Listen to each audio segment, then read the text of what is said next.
Hey everyone, I'm your host, Valerie David. And I'm your host, Courtney Massey. And this is the night session.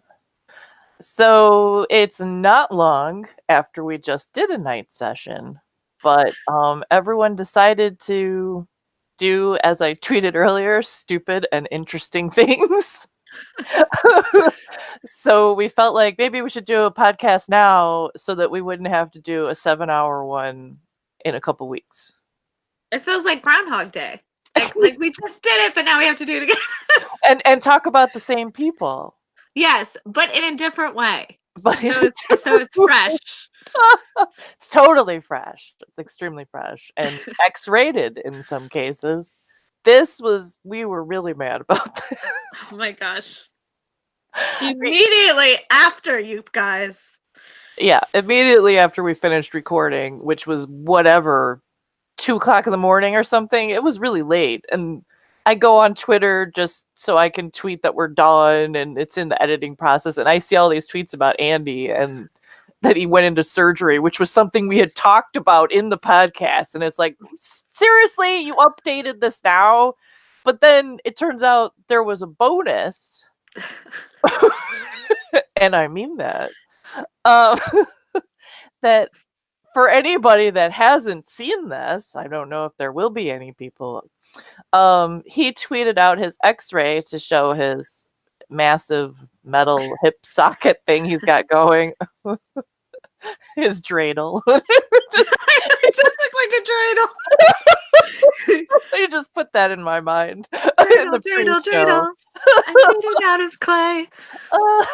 I don't know the rest of the words. No, me neither. So they helpfully circled that he managed to also show us an X-ray of his junk. So this was just, it's like, this is like perfect night session material right here. But I love this article because Piers Morgan was on this show and the two of them are just dying throughout this entire segment. And look at them, and she's going, "No, you can't talk about this. You can't talk about Andy's tweet."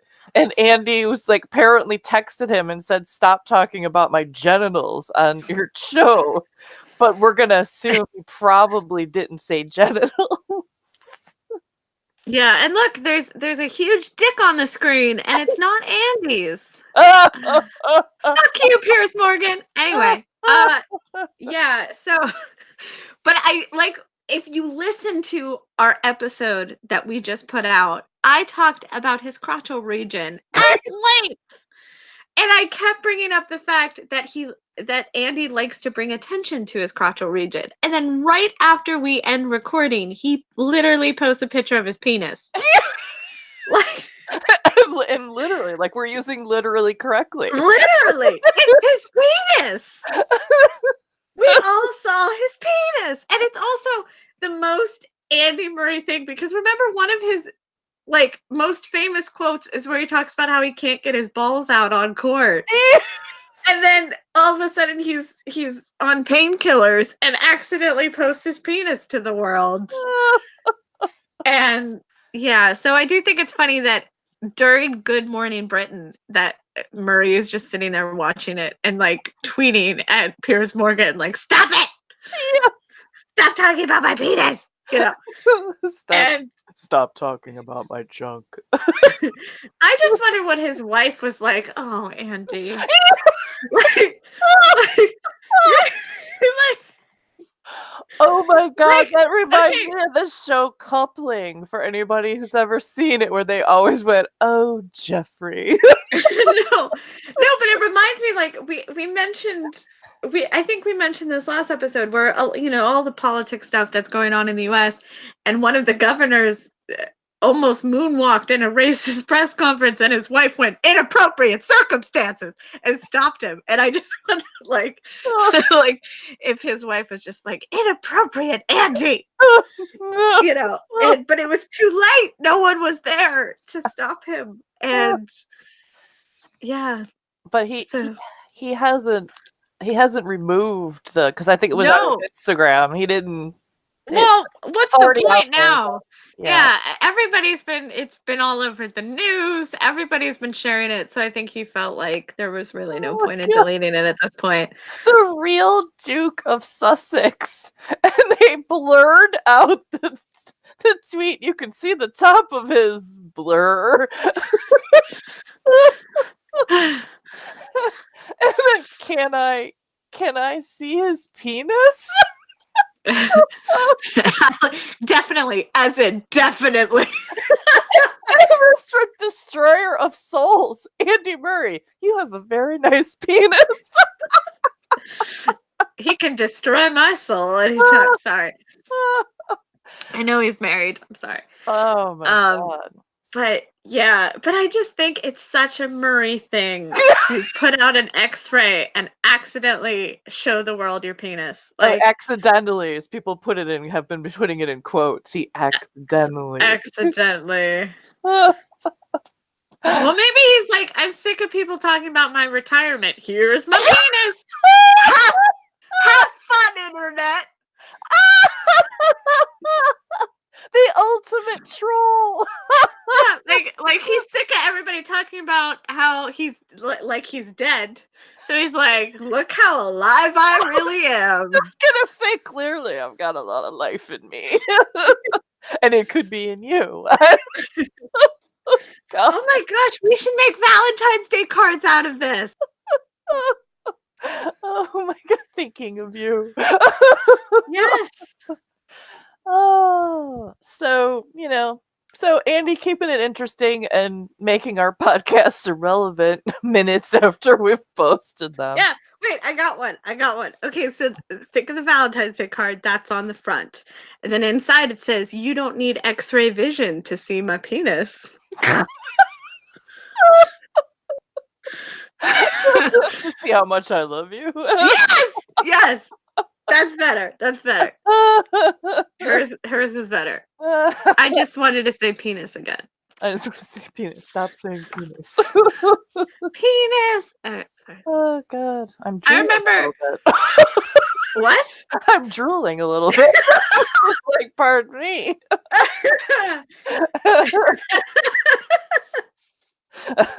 I think I just became an Andy Murray fan.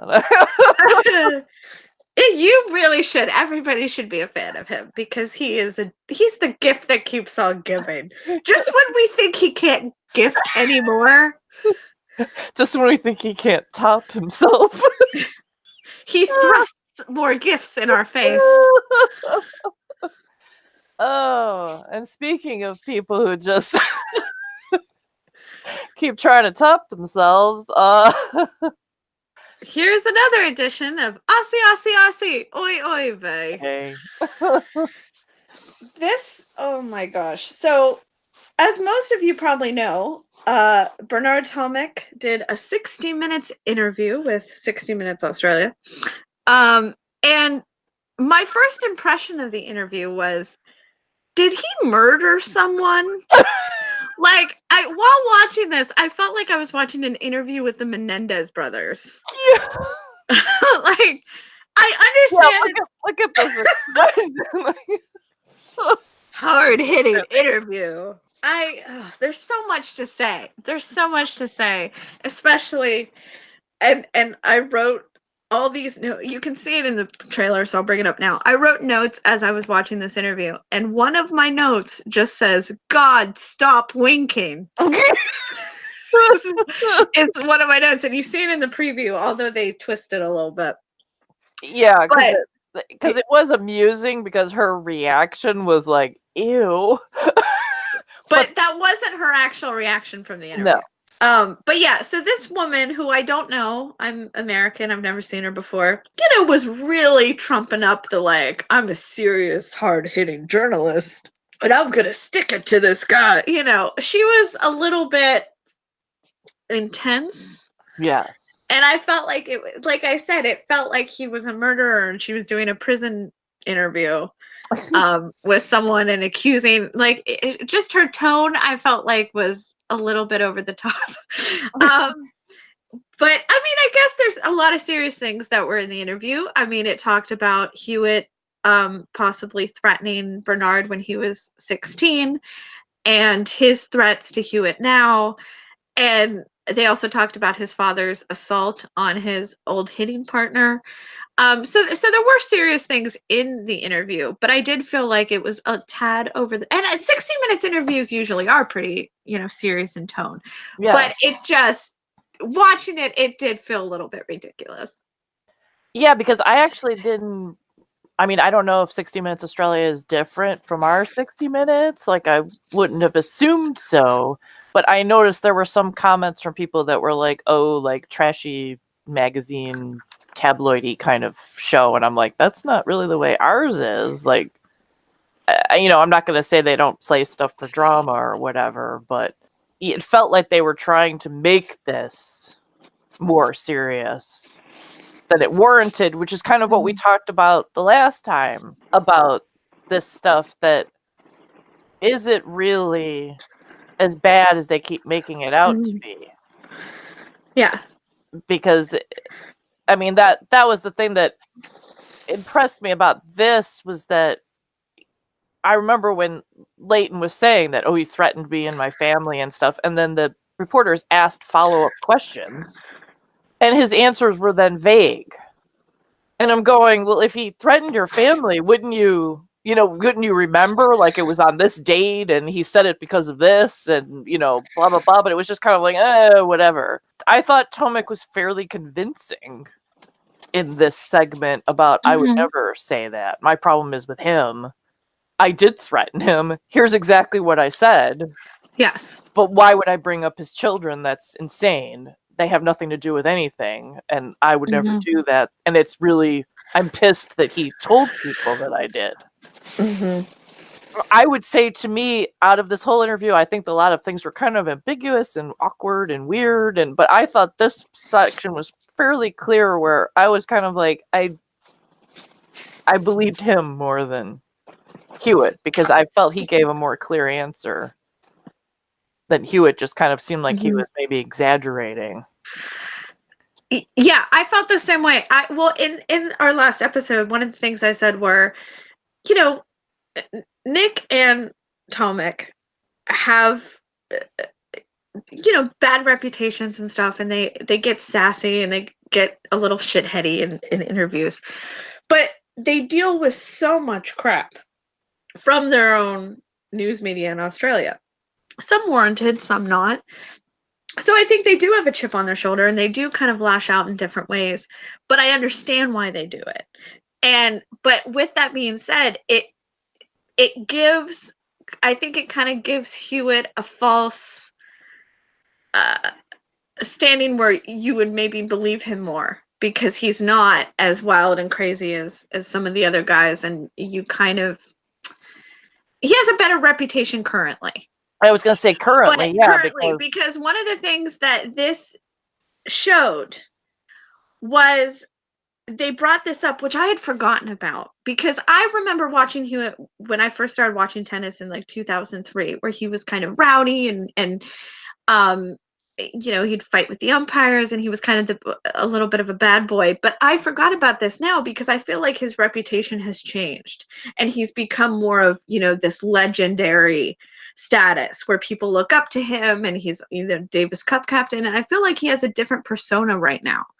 But this interview did bring up the fact that Tennis Australia used to hate Hewitt, and he used to be the bad boy of tennis that they wanted nothing to do with. Right. So now Hewitt's in the top position, and saying that Tomic and Kyrgios and Kokkinakis and all these guys, either don't want to play, or he's not playing them because he wants to create this morality of the game and how they should represent our country in the way he sees fit. Right. Yeah, and I thought it was kind of an interesting thing when I was watching this, because I thought Tomic even says at one point, like, you're intimidating me. like here's the intense face. Yeah.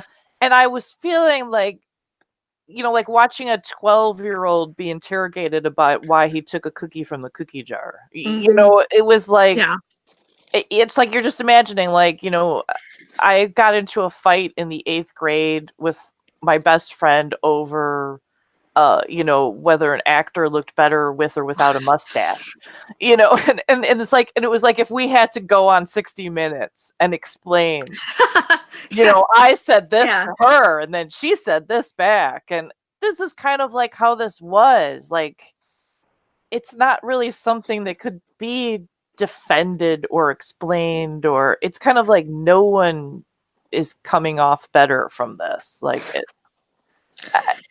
I thought it was interesting when they talked to Wally Masur, who was with Tennis Australia. He's later on in the interview, and he was kind of saying that he would like it if they just sat down and talked about this instead of talking about it in the press and stuff. And he said, you know, I've been through this, you know, over decades. Like, I've seen this kind of thing before. You know, like, this is not some kind of new epic scandalous thing. It's like two people are acting like idiots, basically. I mean, he didn't say that, but the thing that bothered me with his interview for Tennis Australia was they really don't want to do anything themselves. They want the guys to kind of talk it out and work it from themselves. But they asked him, they go, you know, Bernard said that Hewitt threatened him when he was 16 and, you know, was kind of a bully towards Bernard and said, you know, if you don't do things my way, you're not going to play on this team. Even before he was captain, you know, this was going on for a very long time. And they approached Tennis Australia and say, you know, what about this accusation that his father spoke out about it? Nothing ever happened. And he goes, well, you know, it's just he said, she said, you know, type of a thing. And they go, well, are you going to investigate it? Are you going to look into it? Are you going to kind of do anything about it? And of course, I don't think they can do anything because I don't think there's really any evidence to support either case. But right. it's just the fact that they kind of danced around it. And instead of saying, well, we really don't have evidence of this, or we, you know, they kind of just went, oh, well, and they kind of danced around it. They did, first of all, they didn't deny Bernard's claim that Hewitt bullied him, which I thought was striking. They did not deny that at all. They basically just said, well, it's he said, and, you know, I mean, we'll look into it maybe, but, you know, we can't really do anything. Like, that's the kind of attitude of, like, we don't want to touch this. We're not going to look into this. And I think a lot of what there's so many things to talk about, which my thoughts are getting all jumbled because there's just so much in this interview. Because one thing that really upset me was the woman said, why did you ask Bernard why he brought it up in his press conference? And he goes, well, I felt like it was a good place to bring it up and a good time to bring it up. And she goes, but you overshadowed the other Australian success. And I went, what the fuck does that mean? First of all, there were a lot of great stories of Australian players doing well in the Australian Open. But you cannot say that Bernard overshadowed their success. It is the press's responsibility to write what they want to write. If you want to cover the Australian success in the Australian Open, cover that. You don't have to cover what Bernard said. You could ignore him. Right. Or you could just write one little article and go, oh, they're fighting again, blah, blah, blah. It's no big deal. Or, you know, it was their choice to trump this up the way they did. That's not his responsibility. He can say what he wants, but it's ultimately their job to say if they want to post it or not. Yes. So that upset me. I thought that had nothing to do with anything. So I feel like she was taking digs at him that were unnecessary. And there was a later point where Bernard said he doesn't want to play Davis Cup anymore. And she goes, or as of right now, and she goes, and he won't have you. And then she smirks. Yes. Like, well, he won't have you anyway. And and at one point his father she said, oh, people don't like you, this and that. And his father goes, that's unfair. Now that I don't think was that unfair because I get his reputation, but I think it's the way she did it. Yes. The way she did it was for shock value and to needle him. Like, people don't like you. They think you're a brat. They think you're this. They think you're that. And Bernard kind of says, we all know what my reputation is. We all know that. We all know I got arrested. We all know what I did. And that's in the past. I can't change any of that. But he goes, but this has to do with his relationship with Hewitt and all this stuff. And go ahead. Okay, I'm sorry. I wanted to touch on two of these things that you said about like her approach and things like that. I was getting like a really uncomfortable feeling while I was watching this, that this is kind of like the whole Me Too thing that's going on right now, where it's like he's talking about something that happened when he was 16 that does, I mean, if you believe it, it sounds scary. Like, here's a kid who's getting cornered in a hotel room by someone that's got more power than him and saying, you know, I'm going to punish you if you don't do what I want, kind of a thing. Mm-hmm. And like you said, the Tennis Australia guy is like, oh, well, that was a long time ago. And, you know, there's really no way to look into, I mean, I guess we'll look into that, but, you know, we don't know. And then she's telling him, well, you shouldn't have brought it up where people could hear you. Yeah. You know? They just shit on him. And it's Yeah. just like, And that could be valid. Yeah, I'm like, I was making me uncomfortable because it's like, yes, Tomic is problematic. He's created some of his own problems, but I'm like, I don't like this at all. I mean, I'm fine with her asking questions like, well, how can you prove it? Or, you know, that kind of like, did you tell anyone else about it at the time? This kind of like, I'm fine with, you're a reporter, you're supposed to ask follow-up questions. But I didn't like how there was just this whole sort of air where it's like, well, it's Tomic, who cares what happens to him? Yes. It was very, the vibe was odd. And it was very uncomfortable to watch. And I think some people on Twitter said the same thing. And that's why I said it was like an interrogation instead of an interview. Right. And it was just, they wanted to get him, you know. And it was just, it wasn't, the thing that I agreed with was Tennis Gold Coast's Mike Ford said that they think Bernard was a soft target. And that's what I kind of said before, where I feel like because of his history, he was an easy target to where no matter what you say, people will kind of believe it. Right. Like, oh, of course Tomic threatened his family. Oh, of course he did this because he's a shitty guy who gets arrested and can't control himself. And also, I do think I'm a little easy when it comes to Bernard than some people, because I do think I don't like to speculate on anyone's mental health or personal situations because I really don't know. Right. But I've always got the feeling that a lot of his problems were because of his father. Yes. And the environment that he grew up in. And even Hewitt kind of hinted at that in his press conference where he said he thinks his environment is why Bernard's the way he is. And so I feel like this is something, and I kind of worry about, like, this is something that we all kind of know, but we all don't talk about. Right. And that worries me. And I always get, you know, there's a part of me that's always rooting for Bernard, because I hope if there is problems and issues, whether it be his mental health or his home life or whatever it be, that he gets the help he needs. And so I you know, a lot of people like to shit on guys like this. But I think of, you know, like growing up, you know, we had things with, you know, Britney Spears and her meltdowns. And she was going through a really hard time. Right. And they're human, you know, and I think some people forget there was a really great moment where she kind of discredits his career.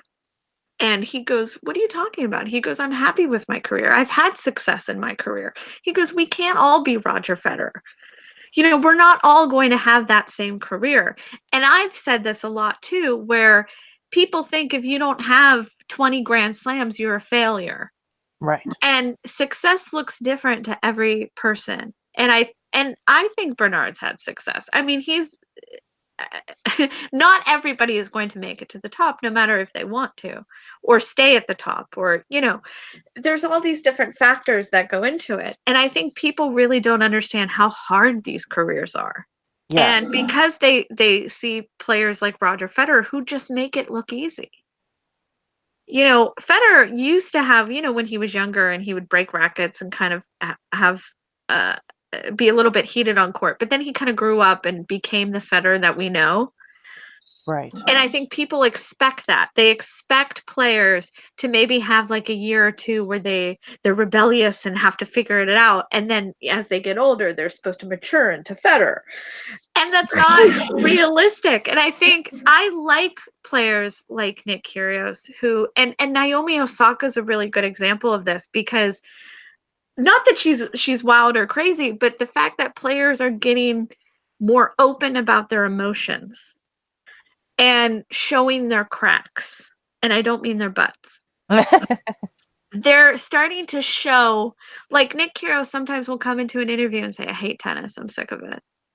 And fans get mad at that, but I actually like that, because some days, even if you love what you do, there are some days where you fucking hate it. There are some days when you're going to hate everything about your job, yourself, whatever it may be, because it's hard. And I think some people need to be reminded of that, especially young players coming up. You're not always going to be happy. You're not always going to love what you do. It's going to be hard. It's not going to be all rainbows that sometimes I think guys like Federer kind of show. Right. It's not going to be like, oh, I lost today, but and he's very composed and stuff. And some of these players like Naomi Osaka will come in and say, I'm sad today. Even before I got on court, I'm sad and I had an off day and I don't feel good and I don't feel like myself. And I want players to be more open. And Bernard is another one where he goes, I have a bad attitude and I don't pretend I don't. And I kind of like players that are honest, even if they're in their own ways a little bit of a train wreck, and you want them to go into a certain path. They're human. And I like that. And I got really mad when she was like, but you could have been better. And that attitude bothers me. Yeah, it's kind of like you could say that to anybody. I mean, and it's, and it is a valid point that, and people have actually all gotten spoiled because they're so used to Federer, Djokovic, Nadal, like that's become like that's a standard. Like, look at 3 guys can do this. So why can't you win 72 slams? And it's like, well, if everyone could do it, none of these guys would have 20 slams. Because if it's so easy for everyone to win, then every tournament someone different would be winning, right? It's like the math doesn't work out. So, somebody who gets wins 2 titles and gets into the top 100 in a year, they're considering that a success because that, they improved from the previous year and, they're proud of their achievements. And now it's kind of like, if you're not Federer, you're shit. Yeah. So and that it's kind of the thing you're talking about too, being more open is Noah Rubin, American tennis player, just started a new Instagram. It's Behind the Racket. Is that what it's called? Yeah, Behind the Racket.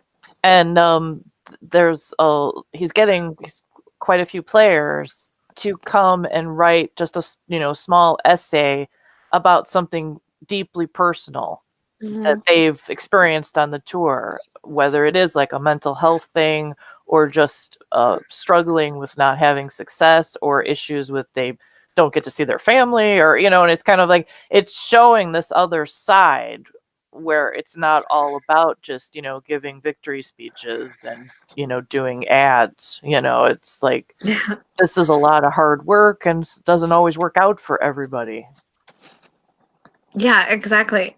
But there is one thing I was against Bernard, which I mentioned before, was that god-awful winking. Oh my God. That was disgusting because it makes him look like a pig. Yeah. And there was one point where, she was saying, people think you're this, you're that, you're this. And she was insulting him. And he goes, want to go to a restaurant with me? Wink. And I get that it was an awkward situation. I mean, a woman is saying all these horrible things about you. And he's going, they love hate me. He's trying to be, deal with it. But not even that moment, throughout the entire interview, he literally kept winking like all the time. And I'm like, do you normally do that? Yeah. Like, I've seen his press conference. I don't remember him winking. So I'm like, did this woman really just bother you, like intimidate you that you're just winking now? Yeah, I kind of was feeling like this is kind of an Australian thing, which too we're going to talk about that in a few minutes about something else. That there's it seems like there's even more than America. Like some things are the same that we understand that a lot of times Europeans don't seem to. That super like macho expectation, like guys are supposed to be a certain way, and I feel like Tomic really isn't that way, but he feels immense pressure to be like kind of an asshole. But that's the way it comes out, that she's attacking him and he's going, oh yeah, no, I'm just like a suave, cool dude. Like, let's go out. First of all, he gotta shave the mustache first of all. Because that made it worse. I feel like that even made it worse. But the whole thing, I was like, mustache. yes. And then the wiki just made it look really creepy. And I was just like, and like I said in my notes, it just says, God, stop winking. Like that was just my note. Because I'm like, this is really bad, man. Like I'm on your side for the most part of this, but like you're making it hard because it does come off like he's a pig. Yeah. And he's being like just awful. And it's just, and I didn't know if that was like a defense mechanism. Yeah, I think it might have. After a while, it seemed like it was like stress. Like I think he just kept trying to like just act cool, just act cool, just act cool when he's really not having a good time. Yeah. And it did, because he wasn't winking at first, and then by the end he was really winking. Like every sentence he was winking, and you're just like, what is happening with your face? Yeah, and I also that's what I think it was defense. Yeah, and I felt like they were editing it too to kind of highlight that, and I didn't like that either. Probably. That's true, because they knew that would make him look slimy. Yeah. So it's like, I am not a Tomic fan. I think a lot of the stuff he says and does is stupid, but I was not comfortable with this. I don't think he's done anything that warrants this kind of treatment. I feel like it's the punishment doesn't fit the crime, Yeah. And the other thing too out of this was that they did make a valid point, which we kind of talked about in the previous thing too, about Hewitt is being given an extraordinary amount of power. Mm-hmm. It's kind of like, Tomic aside, if some other player says booed to Hewitt, is he going to be like, oh, well, now you can't play either? And, it's like, and there seems to be no recourse. Well, if Hewitt says it, that's what we have to do. It's kind of like, well, he has a boss. He has a couple bosses, which is what Wally Masur said. He was kind of like, well, he can't really make that determination. And then Tylee, who is the big boss, comes on and goes, oh, yeah, he could totally make that decision. Yeah, but that's the thing. It's really not just Bernard saying it. Bernard's just loud about it. Right. But, I mean, Kyrgios, and like you mentioned, Kyrgios, Kokkinakis, they don't want to play for Hewitt either. Right. So, and although Kyrgios and Tomic have had their own bad boy issues, Kokkinakis hasn't done anything. No. He doesn't have that bad boy reputation. No. As far as I know, he doesn't do anything. No, and so, I said Ebden too which that was what really started to pull me, like, well, where there's smoke, there's fire kind of a thing, where it's like, shit, if Ebden is saying stuff, I said, I don't think there are any heroes in this story. Yeah, and I think, and like Leighton right now is creating a team that worship him, that absolutely worship him. They're the young guys that kind of see him as a hero, and where some of the older guys that maybe are seasoned and not putting up with the bullshit, right, is like, I'm not doing this. I'm not kissing anybody's ass. And and the reason we didn't really talk about it, I mean, people who have probably seen the interview by now, but we talked about how Leighton possibly threatened Bernard when he was 16. The reason was he was trying to get information out of Bernard about who in Tennis Australia doesn't like him. That was what the thing was. And it was funny because 60 Minutes even confirmed that Tennis Australia hated Hewitt. Right. At the time. So in a way, they kind of confirmed part of that. Right. Yeah, it was plausible. Yes, it was the plausible thing that you can see happening. Whether I don't know if it happened, but I'm saying that there is Bernard's not just talking out of his ass. There is some kind of nuggets of possibility within it. Yeah, and the other thing too, that when he was talking about the Davis Cup thing, that I was like, you know what, he's right about that. When he was first, he's kind of made a bit of a splash when he was young, when he was, still like he was 17, 18 or something, and people thought he was going to be like, oh, the next big Australian player or whatever, and he was playing Davis Cup and he was really into it. And he said his record is really good for Davis Cup. And I'm like, I remember that. That was like a big deal. Like, he's playing for Davis Cup. He's really devoted to it. He wants to make everybody proud of him, this kind of thing. There was never anything about, oh, he's tanking his Davis Cup match or whatever, so it's kind of like he's not happy about not playing for Australia, because I think they've painted that a lot of times where it's like, well, he doesn't give a shit about anything anyway, so why does he care? And it's like, he did care. Yeah. He feels like he did everything he was supposed to, and then this guy doesn't like him, so now he can't play Davis Cup anymore. The whole thing is just bad. It's messy, and this interview really didn't help. And it made, of course, everything just makes it worse, because there's no common ground, and everybody is just, nobody's taking charge of it. No. Because, like we said, Hewitt's not the head person. Right. And nobody at the top is doing anything about it. And it's like they're all just letting Hewitt do whatever he wants. And is like, you know what?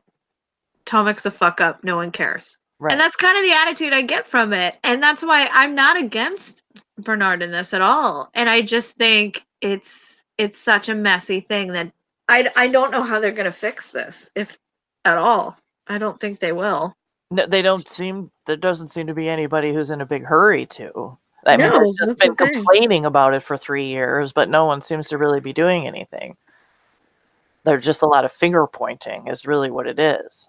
But I just can't believe how weak Tennis Australia is on this. Yes. Because I expected them to be like, we have no evidence of Hewitt threatening Bernard. We have, we stand by Hewitt, but they're not even doing that.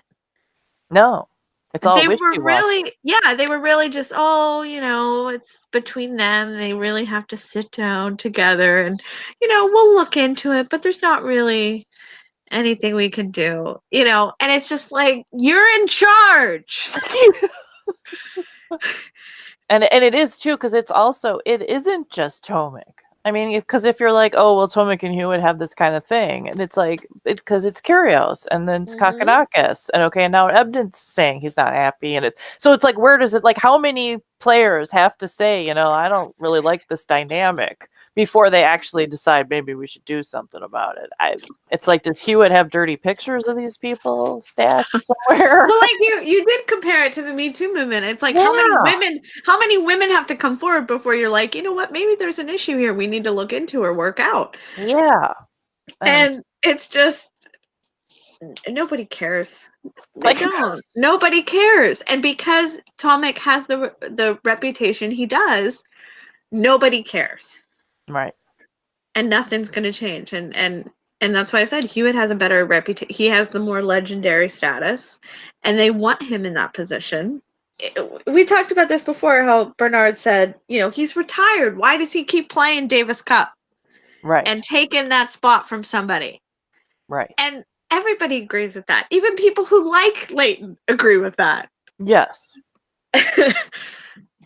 and in fact, it was kind of a funny thing about that Jim Courier, who was the American Davis Cup captain, got harassed for like a full year because he was wearing a suit when he was coaching from the sidelines. And I remember that he said, he was like, I don't understand these guys who wear tracksuits or whatever, because like, what are you going to run out there and play? Like, why do I need to have athletic clothes on when I'm not the athlete? And it's like, and then here comes Hewitt, who's the coach, and like, oh yeah, I'm playing doubles. Like, what do you mean? You can't do both. It's, that's not how this works. But didn't they say it was a conflict of interest if Mauresmo was the Davis Cup captain and police coach? Oh, sure. But yet Hewitt could be the captain and then just go out there and play whenever the hell he feels like it. Right, and be retired. He can be retired and a coach and an active player. Question, is he getting drug tested? Still, he would have to be, right? He should be, because that was the reason why Andy Roddick couldn't play doubles one time, because he hadn't been in the doping program for the last 6 months or something. So he should be. Because it's just funny, the retired label really doesn't mean anything. It's kind of like when those rock bands do their final tour, and then the next year there's another final tour, and then the final tour. 20 years later, they're still on tour. So like you said, there are so many issues with this. We could talk about this all day. We already have. This was supposed to be a short podcast. Yeah, I knew this was going to go long because there's so many layers to it. Yeah, like I knew there was no way we can talk about this in short form because it's insane. Yeah, and it's still like the tip of the iceberg. Yeah, something might happen tomorrow. As soon as we end this podcast, something might be happening right now. I should check Twitter while I'm on it. Yeah. So speaking of more Aussies, this is a multi-layered issue as well. Yes, this might be a tough one to talk about as well. But to start with, just Stefanos tweeted this kind of interesting tweet that starts off with "I like me better naked," and he's topless in the photo. But Alex Bolt retweets this with "I'll have what he's having," which I found absolutely hilarious. It is funny, but we're also old enough to get the reference. And apparently, if you read the scathing comments that follow, a lot of people have apparently not seen When Harry Met Sally. If you haven't seen the movie, I will explain it to you. There's a movie called When Harry Met Sally, and in it, the main couple in the movie are sitting at a diner, and they're talking about how women can fake orgasms. And the man does not believe her. So she decides to fake an orgasm right at the table. And afterwards, the scene goes to, I think it's Rob Reiner's actual mother. And she turns to the waiter and goes, "I'll have what she's having." It's a very iconic line. Yes. So when Alex posted this, that was very funny to us because we understood the line. And also when Steph posted this, I laughed because here he is shirtless saying, "I like me better naked." That's funny. That's a little funny. Yes. But a lot of people were very upset about this. Also, Alex DeMonar also posted this Alex Bolt. There's a lot of Alex. I just realized that. Yes. Retweeted his tweet with the laugh emoji, and people are canceling them both immediately. Right. Which I just find insane. So yeah, we were kind of talking about this in the pre-show about that. It's like people are extremely defensive of Stefanos and his kind of like nerdvana kind of tweet. Nirvana, I like it. That he's this sensitive, delicate flower, and all of these Aussie boys are ganging up on him, and it's cruel, and etc., etc. I do think it's interesting. I didn't realize it was only the Australians who commented on his stuff with like either laugh emojis or like, what? I didn't realize it was really like mostly, if not all, the Australians. Yeah, I don't think it's been always them, but yeah, they kind of seem to, which then does make it seem like pack mentality or something. But yes. I kind of like, some of Kyrgios' stuff was kind of like pointing and laughing like, but yeah, this was funny. Like, this was clever. Yeah, this was an actual just a joke on, it's not necessarily negative. It's just like, wow, I'll have what he's having because that's, I want to like me better naked. It's just kind of like that. Yeah. And they just kind of laughed about it. And it didn't seem like it was mean-spirited. And we've kind of talked about this before, how it's hard to know what's mean-spirited and what's just them just being silly with one another, because a lot of the people that criticize the tennis players like Alex and the other Alex for laughing at this say horrible things about the players on a regular basis on Twitter. Yes. So it's like, well, what's the difference? They're just laughing. They're not, necessarily insulting him. And I know laughter can be insulting. I get that. But and I was bullied in school, and I was told I was fat, ugly, and no one would ever love me. I wish they would just say, I'll have what he's having. Yeah, exactly. So I guess to me, I was a little like, man, these kids, are really. At least they're clever, Yeah, at least they use movie quotes. I can at least appreciate that type of bullying. But at the same time, with that being said, I did see this tweet by Matthew M. Rising Star, who said the way Stefanos is treated by men in the ATP for embracing and displaying just some degree of otherness is a decent window into why gay male tennis players stay closeted. Now, I agree with that. I agree that there's not a great atmosphere for openly gay players. And, we've seen that. There was that article recently where Marcelo Melo said that he would be okay with it as long as they're respectful in the locker room. And you go, what do you think's going to happen to you? Yeah. And it's just that real awful mentality. And I mean, Kevin Anderson has been really supportive and really great for gay players to come out and kind of open to it and really amazing. But the other guys are kind of slow to come at this. So I understand the point of making fun of people for being different, or and Stefanos his persona is way different than everybody else's. And some of the guys are hard on him, and he hasn't made friends in tennis. But we also don't know why.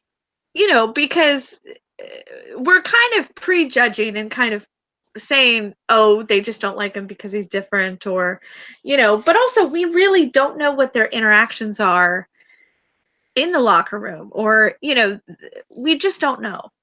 Yeah, because I was, there was an Australian in the comments here who was fiercely defending this, going, this is how Aussies talk to each other, taking the piss. You're just having a laugh, you joke around. And I was thinking that, like, if Stefanos replied to this with laughing emojis or, whatever, like, came back with some, smart ass comment or whatever. Like Nick and Andy.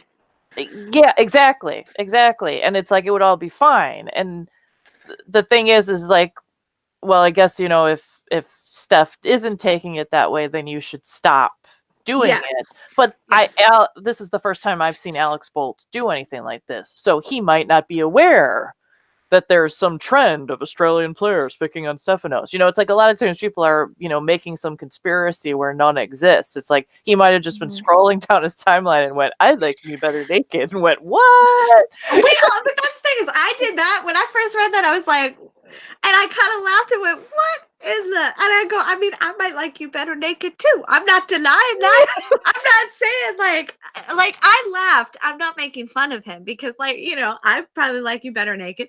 I'm not making fun of you. I just think that's funny of what you said. Right. And I laugh at my friends all the time for saying something. I hope I've made you people laugh. Exactly. I don't think, I'm bullying you or you're bullying me. I just said something funny. So, but like I said in the other podcast, sometimes we're so quick to cancel people. I think I'm always uncomfortable to cancel people so quickly because I think I don't know how Steph takes it. Does he take it as a joke, or does he really get offended and think people are bullying him? Because if he does think people are bullying him, then yes, absolutely they shouldn't be doing that. Right. But I think if he's not upset about it, or if he gets the joke, that's another thing. Like, does he get the joke? Does he get that movie reference? Does he, Right. We don't know how he feels. And so we're speaking for him at the moment. And it's just, I don't know. And we're not the only people speaking for him. Oh, awesome segue. Didn't even plan it. So I do not follow Steph's every tweet. Because I follow a lot of players, and a lot of times it's just what pops into my timeline, which obviously this one did because everybody was like, what? So I did not pick up on, there's apparently a trend of Stefanos borrows these ethereal quotes that he's putting on there that people thought he was coming up with on his own, because he's a creative person. He has his own YouTube channel. He, films his daily life and, is this kind of odd duck kind of person. And so when he says, I prefer me naked, blah, blah, blah, people are thinking, oh, he's so deep. And it turns out Padma Lakshmi is the person who actually said this. And it makes a little more sense coming from her being a model and talking about, putting on clothes that you're doing for photo shoots and stuff like that. So the context is a little more understandable. So this was like, a lot of people were like, well, yeah, I knew that, all of his quotes, or that's what everybody does. Cause rampant plagiarism, we're all for that here. But some people didn't know, like, because it's like, it's like if you recognize, like if it's a Shakespearean quote or from a movie you've seen, or you immediately, I'll have what she's having. You pick that stuff out. But in this case, it was like, well, attribution would be nice. I wasn't sure how to feel about this, because it kind of deflated me a little bit, where I was like, well, I guess Steph isn't quite as deep as we thought he was. I mean, I've always used quotes, especially when I was younger. I've always used quotes as a way to speak for me. Like, if I saw a quote that I feel like represented me, I'm like, oh, I put it all over MySpace or Facebook, whatever it be. But I always gave credit to the person when I saw it. I never acted like it was my own writing. Right. And I think that's what's confusing, is people want to get to know a player. They feel like these are his own thoughts. Right. And then they're really not. They might represent him, but they're not his own thoughts. And I think a lot of people have been trying to encourage him to credit wherever he gets the quotes.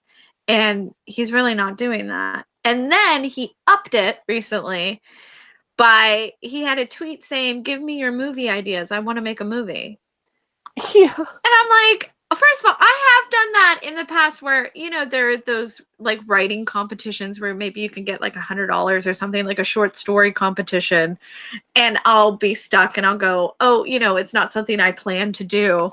So I could be like, oh, do you guys have any ideas for stories? I've done that before, but it's not something I normally do, and not something I probably would ever do again, because I became more of a writer now and more professional. And I know, like, why, like, I'm not going to give you my story idea for you to make a movie on it and make money off of it.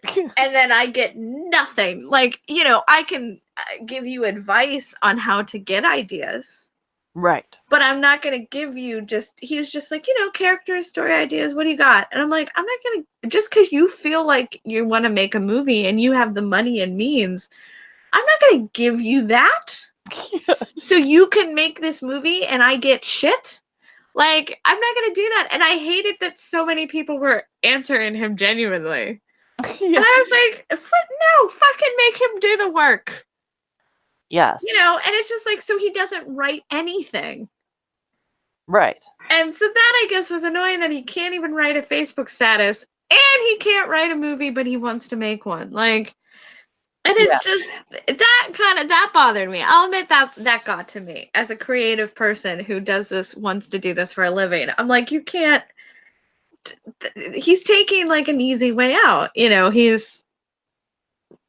don't know. He can think a little bit. Yeah. And I just noticed that this has 666 retweets. But yeah, and that's funny because people think he looks like Jesus. Yeah, exactly.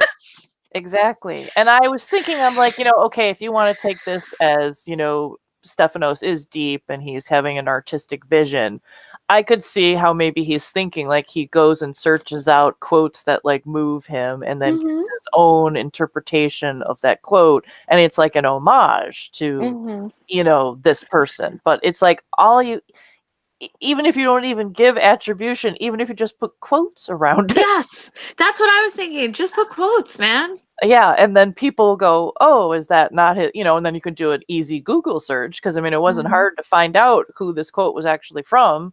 So I don't like that assumption or a lot of people are like, oh, it's just no big deal. That's what everybody does. And you should know that. Like, you're just some naive rube because you didn't realize that all of his material is someone else's. It's like, why would I think that, like, as a creative person too. It's like, Yeah. all I've ever wanted to do was share my original material. Yeah. You know, I'm sorry I don't come from this place of, oh yeah, let's just rip off everybody else and pretend like it's mine. I'm sorry, that's not my go-to assumption. Yeah, but and it does make a difference that we're actual creatives, so that we have a completely different view on plagiarism and using other people's work, like, without making sure people know it's other people's work. And it's just, we have a different view that I think a lot of other people do, like, just Yes. non-creatives. I almost said normal people, and then I'm like, oh, we're normal. Maybe sometimes.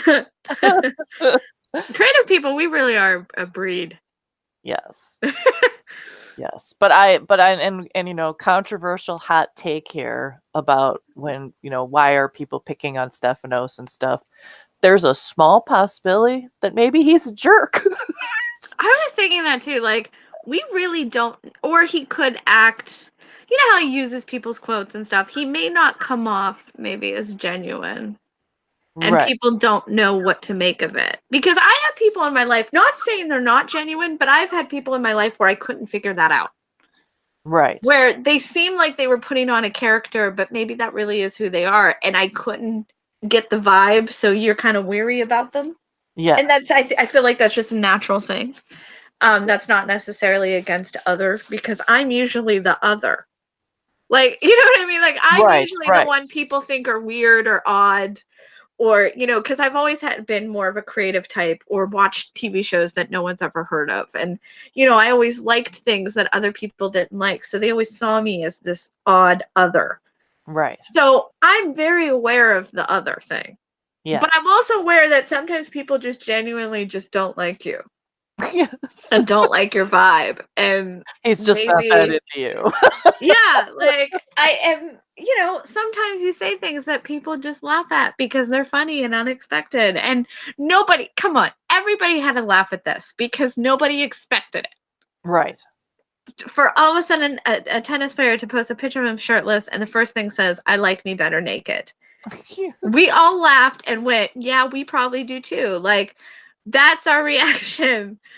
And so, yeah, I felt like the "I'll have what he's having" was actually quite funny. Yeah, because and also if you look at the comments to this, I mean, if he was trying to reach some higher plane of philosophy or something, oh, those comments are not following him with that. Most of them were deeply sexual and way more offensive than what Alex said. Yeah. So it's like, I don't know. I feel like it's always interesting to me how people can make such declarative statements about things. Like, they know who is the hero, who's the villain, you know, what people's intentions are, what they're, you know. And I was thinking about it because we talked about it in the pre-show too, about why do people feel so much to like defending Steph more than other people. And I think some of it is the like identifying with that nerd person who gets bullied or whatever. Like, I think a lot of times people are projecting, like, I protect him like I wish someone had protected me, which is not a bad instinct. But I'm also thinking too about, because he is a little bit unusual as far as players are, as much as social media is, you know, become a way of life, especially for the younger players, they're not all that good at it. And, you know, like, some are and some aren't. Some of them are terrible. And Steph was very good at it. And he very early on was making these videos, and they were very first person. You know, he would look directly into the camera and right into your soul. You know, it's just like, I'm very moved by him when you watch these videos, because you're like, oh my God, he's, you know, it's this full eye contact. And so you feel like you know him and you're a part of his life. And I kind of feel like people got very attached to him that way that they don't with other players, because other players aren't doing that. So yeah, I would agree with that. Yeah, so I think this is yet another thing that's very multi-layered. Yeah, we don't know. We're just trying to, but I just feel like everything is just so cancel. Yeah. And I'm like, but okay, that was actually a really good joke. Are we sure we want to cancel him? Like, Like that actually, like I didn't take that as being mean, but then I'm still learning. I'm still growing. Like there are layers to this that I'm still learning and perspectives that I'm still trying to understand. So I think it's important conversation to have of instead of just saying they're canceled or how dare you, actually say what's problematic, what's wrong. Right. You know, because we're all still fucking learning, man. Yeah, exactly. And I definitely, I mean, I agree. I don't want Stefanos to not be weird anymore. I want him to feel comfortable still doing his creative projects and stuff. I don't need him to become like a basic jock jerk, No, absolutely not. And I've said it before, I love the ones that are different. I love the ones that have their own unique style and are just themselves. And like I love Peter Polansky got Pokemon cards recently. And he was showing off his Pokemon cards on Instagram stories. And I've never got into Pokemon, but just the fact that he's a nerd just makes me so happy because you don't see that a lot. And No. here his nerd ass is just like, look at my Pokemon cards, guys. It's just made me so happy. So I love the other. I'm attracted to the other because I am the other. Yeah. But I also I don't know. I just want to be careful on canceling people too quickly and not letting them just laugh at things that are funny. I don't know. Tennis is weird, you guys. It's totally weird. And social interactions. Did you skip one? No, this was just the Oh, okay. what the I actual gotcha. quote was. So I gotcha. Just checking. I wanted to go back to Steph's shirtlessness. Yeah. But, Yeah. I didn't know if you jumped a tab. That's right, because Dun that dun. So yeah, and we're jumping into this. Okay. Anyway. we're jumping into this. We're jumping into this with something that I found absolutely hysterical, and Courtney was like, "Yeah, whatever." So well, okay. Here's the thing. Valerie had no idea what trampoline parks were. I've never been to a trampoline park, but I know what a trampoline park is. So it was just cute watching her discover this for the first time. and she did research, you guys. because I was curious. Because Stan is an interesting person about, like, if he's, his insurance people are probably like, oh my God. He's always like doing zip lining or parachuting or now jumping into foam. So anyway, so he's did this little Instagram thing and I'm like, what the hell is this trampolines and whatever? So I go to their actual Instagram and I'm going to have to turn my sound down because I get blasted by sound, but then you guys don't hear it. But they're showing this whole video, and this is in Switzerland, and there's all these people doing these amazing things and jumping from trampoline to trampoline, little kids doing backflips. I mean, it's like totally awesome.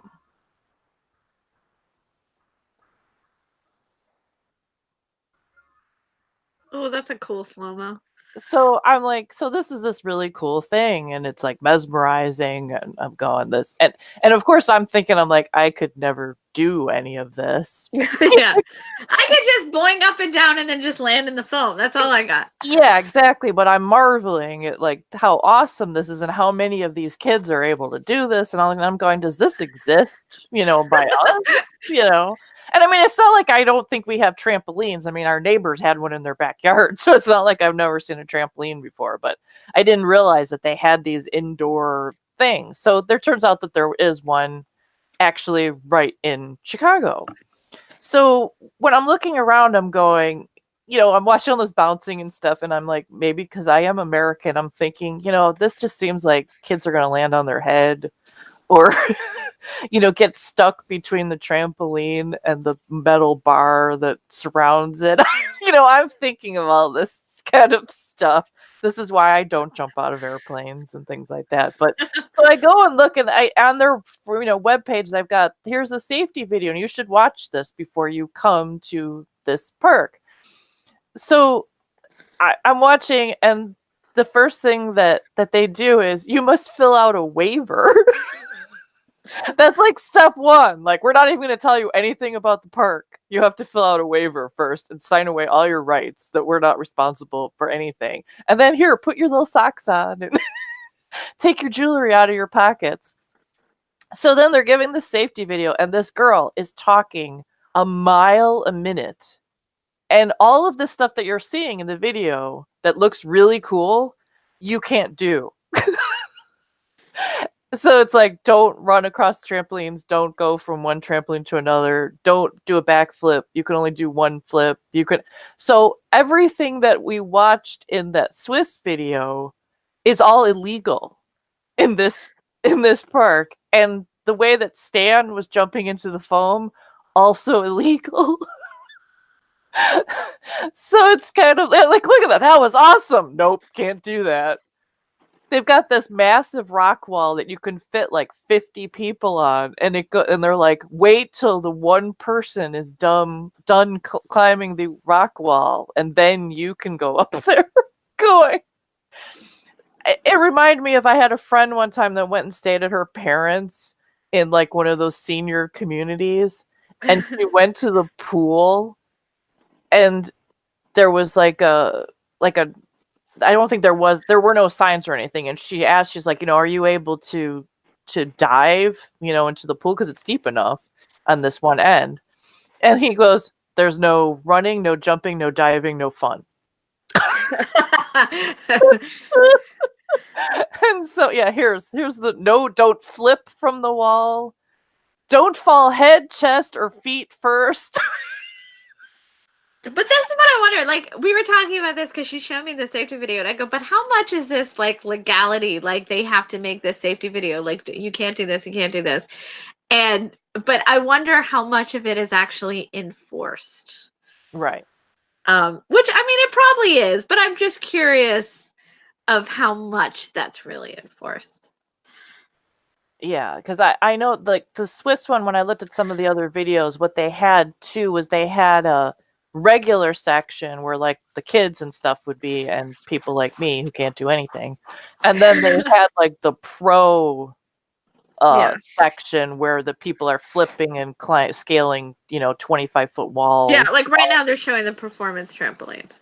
Yeah, so, and then they do have like coaches and stuff there, and here, get off that wall. You're not supposed to do that. But I found it so amusing because it was just this whole video. I mean, 3.5 minutes of all of the hundreds of things you can't do that are all of the hundreds of things that are the only reason people would go to a trampoline park. Yes. It's like, if I just want to like jump up and down, I can do that at home on my bed. Yeah. Like, I don't need to go to this like monster epic indoor air park. It's just... Mm-hmm. It just cracked me up. I do. I think it's funny you've never seen that. I have, when I moved out of Ohio, my hometown got a trampoline park in the top floor of the mall, and I was so mad that it opened like after I left, so I couldn't play on it. But yeah, I've always wanted to go, but I can't flip or anything. So literally, all I could do is just going up and down, which they would love me. Yeah, right. Because I couldn't do anything. They'd have you in this video. Yeah, like look how great she is. She's just bouncing up and down in her little square. Yeah. Like, I would be amazing. But yeah, Europeans, they don't care. Just go have fun. Yeah, and I'm going, and like a lot of things where they were saying about you can only do this kind of flip and only land this certain way into the foam pit, and I'm going, this is assuming that you have any control over what your body's doing.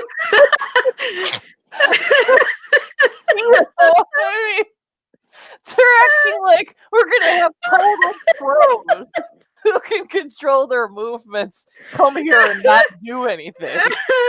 Oh man, you were just like, we're just jumping and hoping at this point.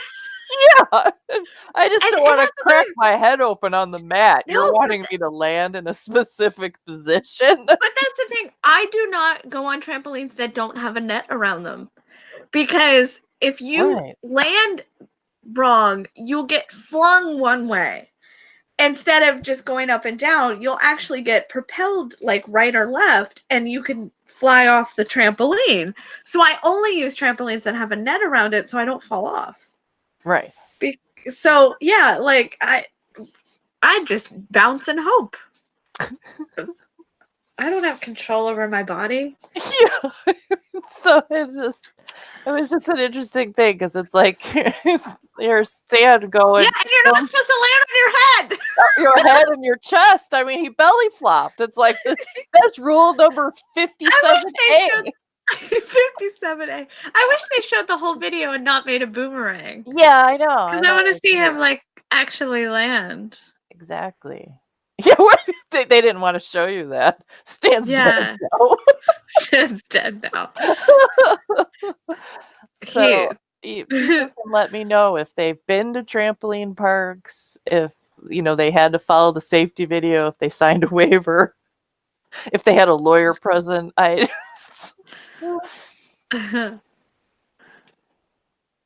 So this was another fun thing. Tennis Channel, tennis.com has this thing called My Tennis Life where they choose 2 players every year, and a man and a woman, and then they kind of show you the ins and outs of, I'm going to the tournament today, this is what I had for lunch, it's like, but so Mackenzie McDonald is in this one, and he's showing his accommodations. I believe this when they were in Australia. Yeah, for the Australian Open. And they said that he's rooming with Taylor Fritz, and he's panning this place, and it's like, damn, this place looks nice, like brand new, like fresh paint, and he says it's an Airbnb. Look at that bathroom. I think it's marble. and this was also funny too because he said junk everywhere. He said, I'm very organized. I like to keep things organized. Organized chaos. I was like, oh my God, what does not organized look like? That looks like a mess. But I guess maybe he's got all piles for this is Monday stuff. This is maybe that's how he works. Like, organized chaos. There's method in the madness. Yeah, and so he's doing this, and he's got Fritzies ahead of him, and this place keeps going. They just keep going up more steps. Here's more rooms with big glass windows, and this is it. He said that, and here's this space, and he goes, we're going to be doing a lot of activities here. Which is probably just video games, people. Yeah, it was kind of like after he said it, he kind of did that like little glance back at the camera, and it was like, oh, that really wasn't what I meant. But yeah, while he was walking up, he was saying, and we allowed Fritz to have this room, and that's where you see Fritz says, and because I paid extra. And I'm like, I guess Fritz makes more money, so he gets the primo room. So then it seems like a bigger place than necessary. Yeah, well, so I'm like, they're always talking about the guys on the tour could barely make it and this and that, and I'm going, this is the pretty impressive looking pad for 2 guys. And so he's doing this bag check. Let's see if I can figure out where it was. Here's him on the court. Oh, here we go. Then he pans. Here's the activities. That was Riley Opelka in their living room getting a massage. So maybe he's also staying there? Yeah, also. Yeah, I know Riley usually rooms with Taylor because they told the story where Taylor caught the Xbox on fire. And Riley was mad because it smelled horrible. Yeah, and usually Tommy Paul is with Riley Opelka too. So It's like, so there might have been like 6 guys staying in this place. So then maybe it's not quite as insanely exorbitant. But it was just so funny how it was like, yeah, here's my everyday ordinary tennis life in this 4-story freshly finished condo. Just me and Fritzy, who gets the penthouse because he gave us an extra $100. It is funny. I've been looking at Airbnb and I was like, well, maybe you can get that cheap. But then as the video went on and like you see the like views and stuff, I'm like, I don't know if I'm gonna say that's cheap. Yeah, and I was like waiting for there to be like a butler standing in the corner. It's just like, holy shit. Can I tour with you guys? Yeah, man. They seem like they have plenty of room. Yeah, for activities. Yeah. They fit Riley Opelka in there. I was tired just watching them go up the stairs. Yeah. Like, I'm like, how long is the staircase? How many floors? I know, it's like crazy. I mean, this room is made. Look, and there's a whole like patio thing out there. It's like, holy shit. No wonder they don't want to win. I can go back to my room and play video games for the 3 days until I have to go home. That would be me, man. Well, fuck this tennis shit. So this was just one little amusing thing too I wanted to tack on the end. A little light note. A little late note that Grisha posted this picture of him, and I'm like, well, that's an interesting beret. Grigor's got some kind of pendant or something on it. I'm like, okay. I don't think too much of it. And then the next picture is, oh, he's changed his hat. Oh, that's because the beret is his mother's beret. He just decided to try out mom's look for a while. But what really was funny to me is that no one in the comments mentions it. So they just see Grigor. No, they don't question it. It's Grigor. Yeah, no, I didn't question it. I noticed it. And I was like, oh, that's some beret. But it's like such a his thing that he would actually wear. Yes. And then I said it, I go, oh, it's his mom's. Like, I did have that moment where I'm like, oh, it's his mom's. But it really does look like he would wear that naturally. Yes. And I'm not against it. It's cute. It's cute beret. No, like, it was almost disappointing. It's like, oh, it is. Ah, it's like, oh, and then he just has that orange hat, and I'm just like, it wasn't for you're that. basic. You're basic. That's 2 podcasts in a row. We're mad at everybody for being basic, and we're mad at Steph for being too weird. Yeah. Oh God, but yeah, I just was like, damn, this looks better, Grigor. I know that looks so much better than the orange, but I'm not a big fan of orange as a color anyway because it's too aggressive. It's too aggressive a color to wear. Sensitive beige tones. It's just too aggressive. I like orange, but that's kind of like construction cone orange. That is pretty aggressive. Like on his head, it doesn't. I don't know. I'm not a huge orange and yellow aren't my favorites to wear for me. I'm not saying other people can't wear orange and yellow, but it's not my favorite. But I liked the pink one, and I was like, oh, but him and his mom are super cute. They are. They're just so adorable. And he had some nicer pictures elsewhere on Instagram too of the two of them, and he adores her, and which I love. Yeah, and they went to Bulgaria, and they had a very cute trip, and he's been posting some adorable pictures. Yes. So as always, Grigor is a great social media follow. He is. He's great on social media. We talked about that, but some players are good, some players are bad. He's always on point. But he always, remember we used to joke that he was like the Instagram boyfriend? Like he would always post stuff where it's like the heartthrob of like, hey girl. Yes. Staring off into the sunset. Now I'm playing my guitar. I'm writing a song right now. Yeah, he was Steph before Steph came about. Yes. And we would pick on him too.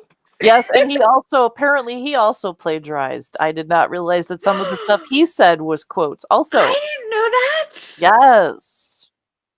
The truth has come out. I'm disappointed. We're just peering behind the curtain in this episode of the night session. And not really in a fun way. No, not in like a hospital room with Andy Murray sort of way. Peeking behind that LED screen. Oh my God. So.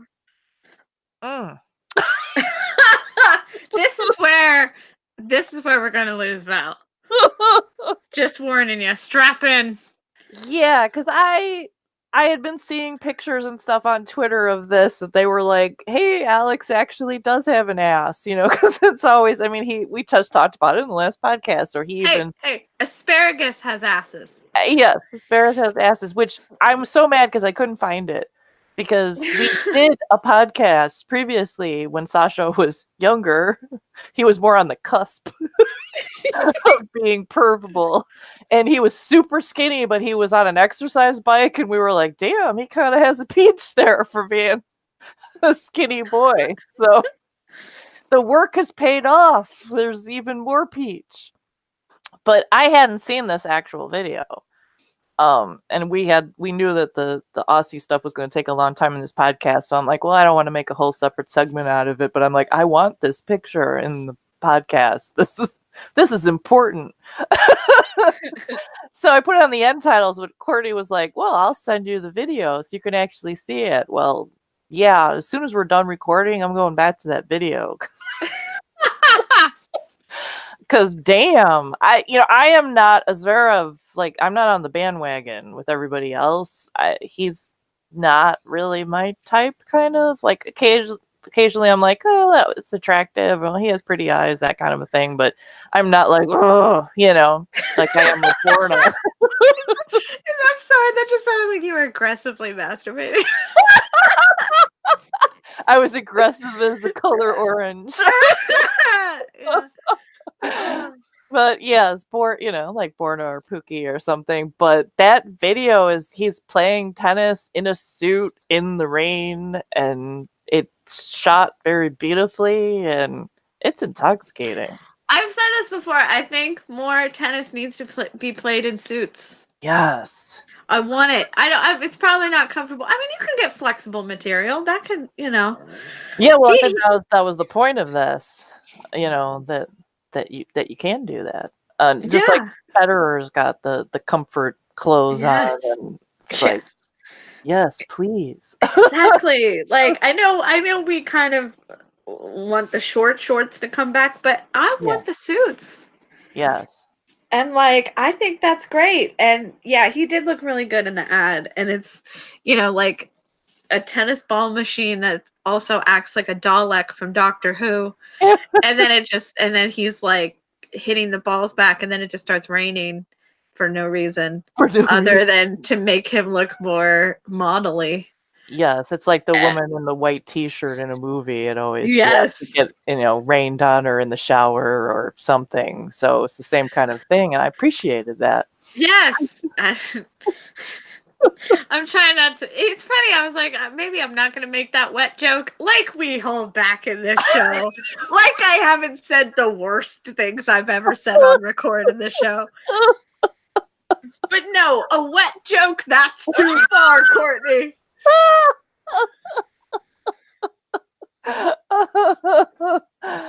Oh my god. So we started with aubergine and we ended with peach. So aubergine. Some people name their kids aubergine. Oh my lord. Oh my lord. Why do I feel like we're getting loopier? I think we are. Always by the end. By the end, we completely lose our sense of self. Our collective shit. Yeah. Thank you. I couldn't even come up with the word. Well, I think especially this one, we had a lot of like ranty kind of big discussion things. I think we gave it all up for this podcast, and we gave it all up. And then we're weak and we're presented with this loveliness. I've lost all decorum. You already lost it before we recorded. Well, that GIF you posted made me uncomfortable. I love that GIF. It's so inappropriate. I love it, but it's very it made me. I was like, oh, that's a bit much. It's too much information. And we're not sensitive flowers. Like when it comes to and even I was like, Valerie. Oh, so yeah, that's probably a good note to end on. So let us know what you think about the whole Aussie mayhem. About Andy Murray's dick, Sarah's peach. Yeah, what's your hot take? Give us your hot take. Trampoline safety. Yeah, We had a lot of things going on in this podcast. we did. We thought this was gonna be like 30 minutes, and it's still 2 hours because we can't shut up. No, we had We things. really can't. But it's fine. You'll love us. So follow us on social media. Thank you for listening. And this has been the Night Session.